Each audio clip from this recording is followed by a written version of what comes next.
కర్ణాటకలో జరిగిన వాల్మీకి స్కామ్లో తెలంగాణలో కాంగ్రెస్ నాయకుల పాత్ర ఉందని, ఆ స్కామ్ను డైవర్ట్ చేయడం కోసమే రాష్ట్రంలో హై డ్రామా చేస్తున్నారని మాజీ మంత్రి బీఆర్ఎస్ వర్కింగ్ ప్రెసిడెంట్ కేటీఆర్ ఆరోపించారు. ఈ సందర్భంగా ట్విట్టర్లో ఓ వీడియోను విడుదల చేసిన కేటీఆర్ ఆ వీడియోలో ఇలా చెప్పుకొచ్చారు. కర్ణాటక సీఎం సిద్ధరామయ్య డైరెక్ట్గా ఇరుక్కున్న ఎస్టీ కార్పొరేషన్ డెవలప్మెంట్లో 187 కోట్ల నిధులు తరలింపు కుంభకోణంలో తెలంగాణ కాంగ్రెస్ నాయకుల అకౌంట్లోకి 45 కోట్ల రూపాయలు నిధులు తరలించారని చెప్పుకొచ్చారు. నేరుగా తెలంగాణ కాంగ్రెస్ నేతలకు ఈ స్కామ్తో సంబంధం ఉందని, ఇది నిరూపితమైతే కర్ణాటక ప్రభుత్వంతో పాటు కాంగ్రెస్ ప్రభుత్వం ఇరుకున పడుతుందని, రాష్ట్రంలోని ఓ మీడియా సంస్థ బిజినెస్ పేరుతో ఉన్న అకౌంట్లకు డబ్బులు పంపారని, ఈ వార్తలను తెలుగు మీడియా చూపించకుండా చర్యలు తీసుకున్నారని, ఇందులో భాగంగానే అక్రమ కట్టడాల కూల్చివేతలు అంటూ హైడ్రా పేరుతో హై డ్రామా నడుపుతున్నారని కేటీఆర్ ఆరోపించారు.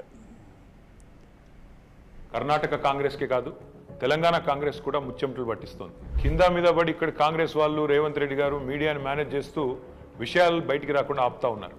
కానీ ఆ మబ్బులు కూడా తప్పకుండా 4-5 రోజుల్లో విడిపోతాయని నేను అనుకుంటాను. గవర్నమెంట్ డబ్బులు గవర్నమెంట్ అకౌంట్ల నుంచి అక్రమంగా ఏ కారణం లేకుండా సరిగ్గా పార్లమెంట్ ఎలక్షన్కు ముందు 180 కోట్ల రూపాయలు దారిమల్లినాయి. కర్ణాటక ముఖ్యమంత్రి స్వయంగా సిద్ధరామయ్య గారు అసెంబ్లీలో ఈ వాల్మీకి స్కామ్లో భారీ ఎత్తున డబ్బులు దారిమల్లినాయని ఆయనే ఒప్పుకున్నారు.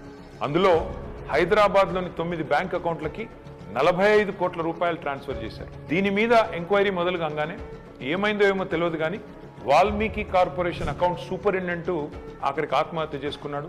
ఇవాళ ఆయన కుటుంబం రోడ్డున పడే పరిస్థితి. బ్యాంక్ అధికారులతో సహా 11 మందిని ఈడీ అరెస్ట్ చేసింది. కర్ణాటక నుండి మన తెలంగాణకు అక్రమంగా ఈ డబ్బు ఏ అకౌంట్లలోకి వచ్చింది, ఆ అకౌంట్లు ఎవరివి, ఈ తీగ లాగితే తెలంగాణ కాంగ్రెస్ డొంక మొత్తం కదులుతా ఉన్నది. మొన్న పార్లమెంట్ ఎన్నికల్లో తెలంగాణ కాంగ్రెస్ పార్టీ తన ఖర్చులకు ఈ డబ్బులే వాడినట్టుగా అనిపిస్తూ ఉంది.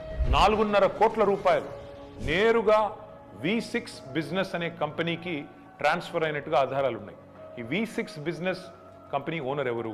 SIT, CID, ED ఈ దాడులన్నీ జరిగిన తర్వాత కూడా మన తెలుగు మీడియాలో ఈ వార్తలు రాకుండా అడ్డుకుంటున్నది ఎవరు? పార్లమెంట్ ఎన్నికల సమయంలో కొన్ని బంగారం షాపులు, బార్ల నుండి భారీ మొత్తంలో డబ్బులు తీసుకున్నట్టుగా తెలుస్తూ ఉంది. వారికి కాంగ్రెస్ పార్టీకి ఉన్న అనుబంధం ఏంది? ఇవన్నీ కూడా బయటికి రావాలి. కర్ణాటక ముఖ్యమంత్రి సిద్ధరామయ్యను గనక పొరపాటున తొలగిస్తే పక్కన ఉన్న తెలంగాణ సర్కారు కూడా కూలుతుంది అని ఈ మధ్యనే కర్ణాటక మంత్రి సతీష్ జరికోలి అంటున్నారు.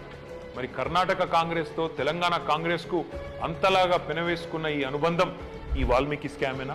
ఈ వాల్మీకి స్కామ్లో భారీ మొత్తంలో వాటా తెలంగాణ కాంగ్రెస్ నాయకులకు కూడా చేరిందని ఆధారాలు దొరికినా ఈడీ ఎందుకు మౌనంగా ఉంటుంది?